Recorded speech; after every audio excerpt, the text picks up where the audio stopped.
بەردەوامی قەیرانی دارایی و نەبوونی موچە کاریگەریکی گەورەی لە سەر بازاڕەکانی هەرێمی کوردستان دروست کردووە و هاوڵاتیان دەڵێن باری داراییان بە جۆرێکە ناتوانن پێداویستەکانی ژیانی ڕۆژانەیان دابین بکەن. قەیرانی داراییانە هەر هەمووی دروستکراوە خۆڵکردنە ناوچوای میلەتە بۆ ئەوەی دەسەڵاتە گەندەڵەکانی خۆیان بشارنەوانی. ئەیدی پارتیانێکێتی نازە من مەبەستم حکوومەتەکەیە. باشە بابە کە باسی ریفراندۆمی شەکەن هەمووی درۆیە. چی دەیە بۆ ریفراندۆم؟ ئەمە چیم هەیە؟ هەموو ریفراندۆمەکە بە کیلۆیە تەماتەی گۆڕمەوە. هەموو ریفراندۆمەکە.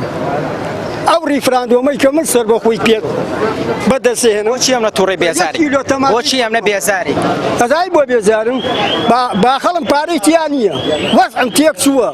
میلەت هەموو تووشی نەخۆشی دەرونی بووە. ئەمە حاڵم خەڵکی تایە. کێ بەرپرسیارە؟ هەمەی ماڵتایەتی کاک. ئێمە کەی پیاوی دەوڵەتی؟ ئێمە پیاوی مشەخۆرین. خەڵک فرۆشین. وڵات فرۆشین. وڵاتمان دەرکردووە لە میلەتە. ئەو تا گەنج لە وڵاتان نەماوە کاک.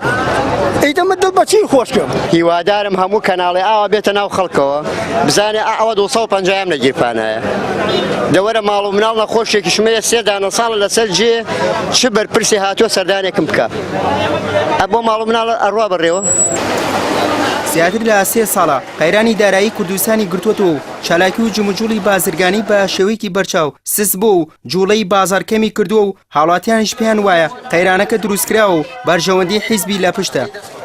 100% قەیرانی دارایی کاریگەری هەبووە 100%ەوە بە دڵنیایەوە بەڵام ساڵ بۆ ساڵ خراپتر دەبێت. ئاواش بڕوا لەو قەناعەتام بە هەموو شێوەیەک دوکانەکان دانەخن ینی بە هیچ شێوەیەک کەسابەت لە بازاڕە نەماوە قەتع بووە کڕین و فرۆشتن هەمووی لەسەر دوکانە ڕات هیچی تر یعنی هیچ شوێنڵی ئەمەلێک نییە ئالەم دەقەیژە هیچ ئەمەلێک نابرێن لە دوکانە هەموو دوکانەکانی جوان لاتوە سەدانەوەی وای لاتوە دوکانەکان هەمووی برادەرمە و قسەکەن پێکەوە باز لە ژیانەکەین ئەلەم ڕۆژە ڕۆژ بە ڕۆژیش خراپتر دەبێ نەک بڵێ مانگ بە مانگیش ڕۆژ بە ڕۆژ.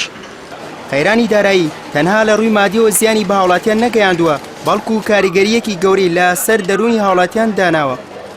ئەم قەیرانە داراییە بە شێوەیەکی ڕاستەخۆ کاریگەری هەبووە لەسەر بەرز بوونەوەی ڕێژەی هەڵۆشانەوەی خێزان و نزم بوونەوەی ڕێژەی پرۆسی هاوسەرگیری لە کۆمەڵگەدا کە ئەمە یەکێکە لە گرفت و قەیرانە گەورەکان کە وەکو دەرهاوێشتەی قەیرانی دارایی دروست بووە. قەیرانی دارایی لە هەرێمی کوردستاندا باساڕەکان بەرەوچۆڵی دەبات و گلەی و گازندەی هاوڵاتیانیش ڕۆژ بە ڕۆژ زۆرتر دەبێت.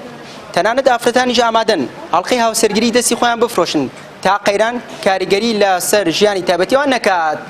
سوەی محەممەد کەناڵی ئاسمانی پەیام سەید سادق.